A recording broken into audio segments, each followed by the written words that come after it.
Indian and Chinese forces have begun disengaging from two contentious areas along the LAC in Ladakh. Defense officials have said Indian troops are reportedly withdrawing equipment to rear positions as part of an agreed-upon de-escalation effort. The two friction points are Demchok and Depsang plains in eastern Ladakh sector. Remember, this followed days after the two sides finalized an agreement concerning patrolling and troop disengagement along the line of actual control, marking a key breakthrough in the 4-year-long border standoff. Prime Minister Modi had met with Chinese President Xi Jinping for the first time since the standoff first began in June 2020. The two leaders had met on the sidelines of the BRICS summit in Russia.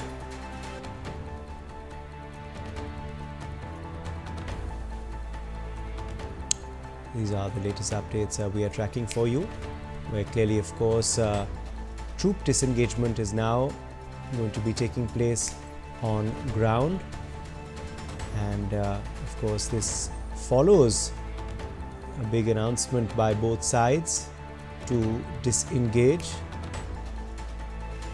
And of course, now we are learning on ground that disengagement has begun at certain friction points.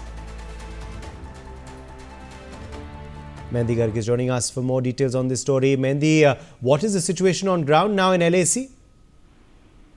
Well, Uday, big developments are coming from the line of actual control because the disengagement of Indian and Chinese troops at two key friction points, Demchok and Depsang plains, have marked a significant step in resolving the military standoff that has persisted in eastern Ladakh for over 4 years. And also, this disengagement is in line with the agreements reached between the two countries, focusing on a phased pullback of forces and equipment from the LAC also. And also, the withdrawal comes after extensive negotiations over several weeks, signaling progress towards reducing tensions along this disputed frontier. And also, the standoff between the two nuclear-armed neighbors began in May 2020 following the clashes in the Galwan Valley, which resulted in the deaths of 20 Indian soldiers and an unspecified number of Chinese troops also. And the recent agreement that has been announced on October 21st, 2023 was highlighted by the Foreign Minister Vikram Misri, in which he has confirmed that the accord would allow for joint patrolling along the LAC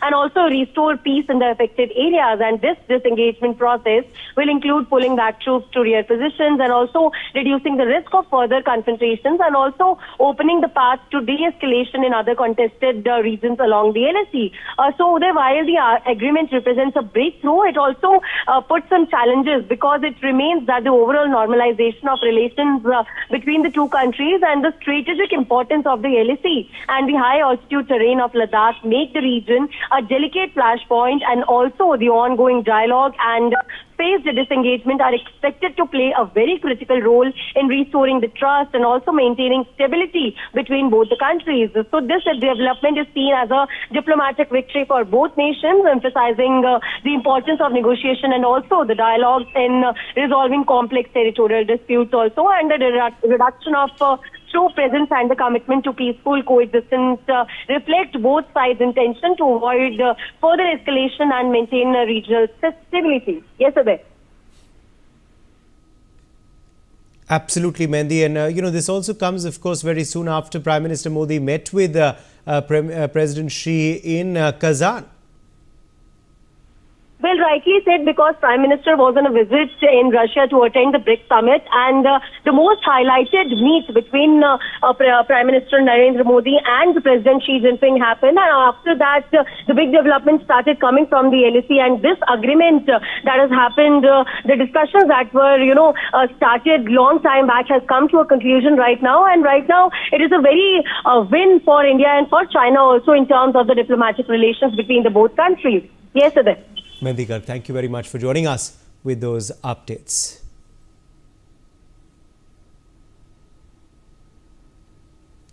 So disengagement has begun now at Depsang and Demchok.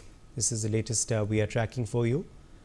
And clearly, of course, after both our prime ministers, heads of state rather, met in Kazan, now, of course, action following on ground.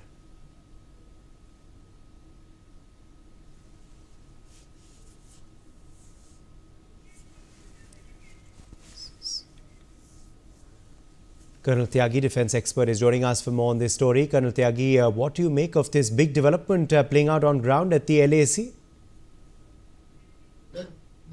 the development is decidedly a good gesture from both the countries. There is a boundary between, actually we do not have any boundary between China and India. It is between Tibet and India, and that is about 3,500 kilometers. And there are about 65 friction points on which their perception is different, our perception is different. At places, we have got a perception that we are in their territory, and the other way around, they have got a perception that they are in our territory. Nevertheless, because of these perceptions, right from 2020 after the Galwan, frictions are taking place, whether it is Doklam or Tawang or Galwan. But China has been told in a language which China understands that we are now not of 1962, we are a new country, a new Bharat, and we resist irrespective of the difference of proportions of forces, firepower, and strength. We are fighting China.